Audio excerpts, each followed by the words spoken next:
قربانی ایسی عبادت ہے جو حضرت آدم علی نبینا علیہ الصلوۃ والسلام کے زمانے سے لے کر حضور سیدنا محمد رسول اللہ صلی اللہ تعالی علیہ وسلم کے زمانے تک ہر شریعت میں جاری رہی ہے.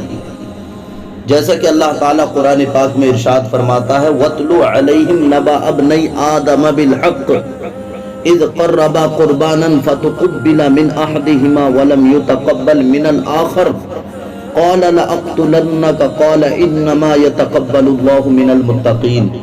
رب اعلان کرتا ہے اے میرے محبوب صلی اللہ علیہ وسلم ان کو آدم علیہ السلام کے 2 بیٹوں کی سچی خبر سنا دیجیے. اللہ نے قرآن میں فرمایا اے میرے پیارے نبی، اے میرے محبوب محمد رسول اللہ صلی اللہ علیہ وسلم ان کو آدم علیہ السلام کے 2 بیٹوں کی سچی خبر سنا دیجیے. انہوں نے قربانی کی تو اللہ نے ایک کی قربانی کو قبول فرما لیا اور ایک کی قربانی قبول نہیں ہوئی کیونکہ اس کی نیت نیک نہ تھی. جس کی قربانی قبول نہیں ہوئی اس کی نیت نیک نہیں تھی. کون کہہ رہا ہے؟ میرا رب فرما رہا ہے کہ اس کی نیت نیک نہیں تھی جس کی قربانی قبول نہیں ہوئی. اس لیے دوسرے سے اس نے کہا جس کی قربانی قبول نہیں ہوئی کہ میں تجھ کو قتل کر دوں گا. اللہ اکبر. تو اس نے کہا کہ اللہ تعالیٰ متقیوں کی قربانی قبول فرماتا ہے، اللہ تعالیٰ نیک کاروں کی قربانی قبول فرماتا ہے، اللہ تعالیٰ پرہیزگاروں کی قربانی قبول فرماتا ہے. اس میں میرا کیا قصور ہے کہ تو مجھے مارے گا؟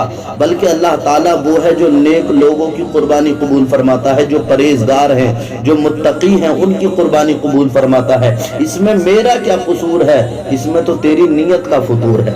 اللہ اکبر. تو پتہ چلا کہ اللہ تعالیٰ نیک نیتوں کو، جس کی نیت نیک ہوتی ہے، اس کی قربانی قبول فرماتا. اب ہم اپنے گریبانوں میں کو جھانکیں کہ ہم قربانی کرتے ہیں تو کس نیت سے کرتے ہیں، جبکہ اللہ کے رسول صلی اللہ تعالی علیہ وسلم کا ارشاد ہے انما الاعمال بالنیات. تمہارے اعمال کا دار و مدار تمہاری نیتوں پر ہے. تو اگر ہماری نیت صرف گوشت کی ہے، گوشت کھانے کی ہے، تو کیا ہماری قربانی قبول ہوگی؟ بلکہ نہیں. جب آپ قربانی کریں تو نیت ہماری یہ ہونی چاہیے کہ یہ قربانی میں رب کی رضا کے لیے کر رہا ہوں، رب کا حکم ہے اس لیے اس کے حکم کو پورا کر رہا ہوں، رب کی رضا حاصل کرنے کے لیے، رب کی خوشنودی پانے کے لیے، اس کے محبوب صلی اللہ علیہ وسلم کی خوشنودی حاصل کرنے کے لیے قربانی کر رہا ہوں. نہ کہ گوشت کی نیت سے قربانی کریں بلکہ رب کی رضا کے لیے قربانی کریں. تو اللہ تعالیٰ ہماری قربانیوں کو قبول فرما لیتا ہے. یہ قرآن ہمیں بتا رہا ہے کہ ہماری نیت صاف ہونی چاہیے، نیت میں کچھ اور نہیں ہونا چاہیے، بلکہ ہماری صرف اور صرف نیت جو ہو تو وہ رب کی رضا حاصل کرنے کے لیے ہونی چاہیے. حضرات محترم، برادران ملت اسلامیہ، نبی رحمت صلی اللہ تعالی علیہ وسلم نے اپنی پیاری بیٹی حضرت فاطمہ زہرا رضی اللہ تعالی عنہا سے ارشاد فرمایا اے میری بیٹی فاطمہ اپنی قربانی کے پاس رہو کیونکہ اس کے خون کا پہلا قطرہ زمین پر گرتے ہی تیرے سب گناہ بخش دیے جائیں گے. تو اس حدیث سے ہمیں معلوم ہوا میری بیٹی نے میرے نبی کونین علیہ السلام نے اپنی بیٹی فاطمہ سے، اپنی لخت جگر، اپنی نور نظر سیدہ طیبہ فاطمہ زہرا رضی اللہ تعالی عنہا سے ارشاد فرمایا بیٹی فاطمہ اپنی قربانی کے پاس رہو، یعنی اس جانور کے پاس رہو جو ذبح کیا جائے گا. اللہ اکبر. تو ہمیں چاہیے کہ ہم بھی جب اپنے نام سے ہم قربانی کریں تو جو جانور ہم قربان کر رہے ہیں، جس کو ذبح کر رہے ہیں، ذبح کرتے وقت ہمیں اس کے پاس رہنا چاہیے. لوگ خطراتے ہیں، لوگ ادھر ادھر بھاگتے ہیں کہ نہیں جی بس آپ لے جائیے، آپ قربان کر کے لے آئیے، میں کیا کروں گا وہاں جا کر. حضور خود اپنی بیٹی کو تاکید کر رہے ہیں بیٹی اپنی قربانی کے پاس رہو کیونکہ اس کا خون کا پہلا قطرہ زمین پر گرتے ہی اللہ تعالیٰ سارے گناہوں کو معاف فرما دیتا. سبحان اللہ. جس گھر میں قربانی کی جاتی ہے وہ گھر قربانی کرنے والے کے لیے دعا کرتا رہتا ہے، یہ بھی یاد رکھیے. جس گھر میں قربانی کی جاتی ہے وہ گھر قربانی کرنے والے کے لیے دعا کرتا رہتا ہے۔ حدیث شریف میں ہے کہ صحابہ اکرام نے حضور نبی کونین علیہ الصلوۃ والسلام سے دریافت فرمایا کہ قربانی کیا ہے؟ میرے کریم آقا علیہ الصلوۃ والسلام سے عرض کی یا رسول اللہ یہ قربانی ہے کیا؟ صحابہ کا جنب غفیر ہے، صحابہ بیٹھے ہوئے ہیں، میرے کریم آقا علیہ الصلوۃ والسلام تشریف فرما ہے۔ حضور علیہ السلام سے عرض کرتے ہیں صحابہ اکرام یا رسول اللہ صلی اللہ علیہ وسلم قربانی کیا ہے؟ تو میرے اور آپ کے پیارے نبی صلی اللہ علیہ وسلم نے فرمایا کہ تمہارے باپ ابراہیم علیہ السلام کی سنت ہے۔ سبحان اللہ، قربانی تمہارے باپ حضرت ابراہیم علی نبینا علیہ السلام کی سنت ہے۔ انہوں نے عرض کی کہ اس میں ہمارے لیے کتنا ثواب ہے؟ صحابہ کہتے ہیں یا رسول اللہ اس میں ہمارے لیے کتنا ثواب ہے؟ فرمایا ہر بال کے بدلے ایک نیکی ہے۔ سبحان اللہ، ابن ماجہ وغیرہ میں، ترمذی و ابن ماجہ میں بی بی عائشہ صدیقہ رضی اللہ تعالی عنہا سے روایت ہے، حضور نبی علیہ الصلوۃ والسلام کی زوجہ، ہماری اور آپ کی ماں، تمام مومنوں کی ماں حضرت عائشہ صدیقہ رضی اللہ تعالی عنہا سے روایت ہے کہ وہ فرماتی ہیں کہ میں نے نبی کونین علیہ الصلوۃ والسلام کو فرماتے ہوئے سنا، نبی نے فرمایا کہ قربانی کے دنوں میں اللہ تعالیٰ کے نزدیک خون بہانے یعنی قربانی کرنے سے زیادہ کوئی عمل پسندیدہ نہیں۔ سب سے زیادہ اس مہینے میں، ماہ ذی الحجہ کے مہینے میں اگر کوئی عمل اللہ کو پسند ہے تو وہ قربانی کرنا ہے، خون بہانا ہے۔ قیامت کے دن اس کے بال، سینگ، کھر سب نامہ اعمال میں اکٹھے کیے جائیں گے اور زمین پر گرنے سے پیشتر اس کا خون اللہ تعالیٰ کو نظر ہوتا ہے۔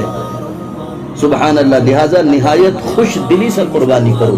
حدیث شریف میں ہے کہ اپنی قربانیوں کو فربا کریں، یعنی جانور موٹا تازہ ہو، تندرست ہو، صحت مند ہو، اچھا جانور قربان کریں، کیونکہ وہ پل صراط پر سواریاں بنائی جائیں گی۔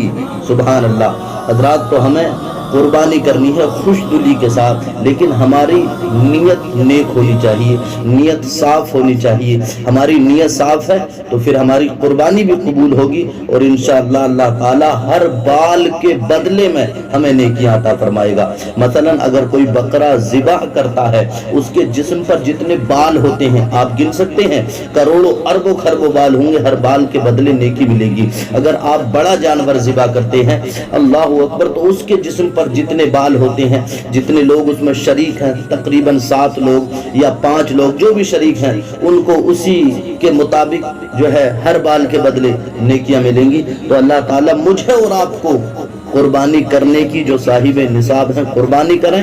حضرات قربانی کیونکہ نبی رحمت صلی اللہ علیہ وسلم نے فرمایا جس کو وسعت ہو، جو مالدار ہو، جو صاحب نصاب ہو، جو صاحب استطاعت ہو، اگر وہ قربانی نہ کرے تو حضور نے فرمایا پھر وہ ہماری عیدگاہ کے قریب نہ آئے۔ اللہ اکبر، جو مالدار ہو کر، جو پیسے والے ہو کر، جو دولت مند ہو کر، جو صاحب استطاعت ہو کر، جو صاحب نصاب ہو کر قربانی نہیں کرتے اور قربانی سے منہ موڑتے ہیں تو حضور فرماتے ہیں وہ پھر ہماری عیدگاہ کے قریب نہ آئیں۔ اللہ اکبر، جس شخص کو وسعت ہو وہ اپنے ماں باپ اور استاد اور دیگر بزرگان دین خصوصاً حضور سید عالم صلی اللہ علیہ وسلم کے لیے ایک قربانی علیحدہ کرے، اپنے نام سے الگ، کیونکہ قربانی اس پر واجب ہے، اپنے نام سے الگ کرنی پڑے گی۔ پھر اگر اسے ماں باپ کے نام سے کرنی ہے یا کسی بزرگان دین کے نام سے کرنی ہے یا ہمارے نبی کے نام سے کرنی ہے تو وہ الگ کرنی پڑے گی۔ اس میں ثواب عظیم کے علاوہ سرکار دو عالم صلی اللہ علیہ وسلم کی رضامندی اور آپ کی سنت کی اتباع ہے، کیونکہ خود حضور علیہ الصلوۃ والسلام اپنی طرف سے قربانی فرماتے تھے تو اپنی امت کے لیے بھی قربانی فرماتے تھے۔ مشکات شریف کے حدیث میں ہے کہ حضور صلی اللہ علیہ وسلم نے 2 مینڈھے ذبح فرمائے اور فرمایا یہ ایک میری طرف سے ہے اور یہ دوسرا میری امت کی طرف سے ہے۔ سبحان اللہ، ہم کتنے خوش قسمت ہیں، میری خوش قسمتی میں تیرا امتی، فضل رب العلا اور کیا چاہیے، مل گئے مصطفیٰ اور کیا چاہیے، بھر کے جھولی میری میرے سرکار نے مسکرا کر کہا اور کیا چاہیے۔ حضور علیہ السلام نے ہماری طرف سے قربانی کی ہے، اپنی امت کی طرف سے قربانی کی ہے، لہذا جو صاحب نصاب ہیں، جو صاحب استطاعت ہیں، جو مال و دولت رکھتے ہیں اپنے پاس انہیں چاہیے اپنی طرف سے بھی قربانی کریں اور اپنے نبی کے نام سے بھی قربانی کریں۔ اللہ تعالیٰ بے شمار نیکیاں عطا فرماتا ہے، قیامت کے دن اللہ تعالیٰ اسی نیک عمل کی وجہ سے پروردگار عالم جنت عطا فرمائے گا۔ نمازوں کی پابندی کرتے رہیں، زکوٰۃ دیتے رہیں اور قربانی کرتے رہیں، غریبوں کی، یتیموں کی، مسکینوں کی خبرگیری کریں، ان کی مدد کریں۔ اللہ تعالیٰ ہم سبوں کو عمل کی توفیق عطا فرمائے۔